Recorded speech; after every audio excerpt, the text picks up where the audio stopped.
રહ્યા છો AB48 news. નજર કરીએ આજના મુખ્ય સમાચારો પર।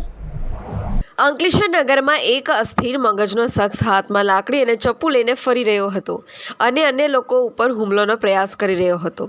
આ અસ્થિર મગજના શખ્સે એક ઈસમ ઉપર હુમલો કરતા તેની ઈજાઓ પહોંચી હતી।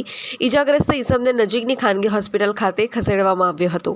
આ અંગેની જાણ થતાં પાલિકાના સભ્ય બખ્તિયાર પટેલને તથા તેઓ અન્ય લોકો ઉપર હુમલો ન કરે તે માટે તેમની ટીમ સાથે તાત્કાલિક દોડી આવ્યા હતા અને નગરપાલિકાની ફાયર ટીમ અને એ ડિવિઝન પોલીસને જાણ કરતા ફાયર અને પોલીસની ટીમ દોડી આવી હતી અને ભારે જહેમત બાદ રેસ્ક્યુ કરી તેના પરિવારજનોને જાણ કરી હતી। બાદ તેને વડોદરાની મેન્ટલ હોસ્પિટલ ખાતે ખસેડવામાં આવ્યો હતો।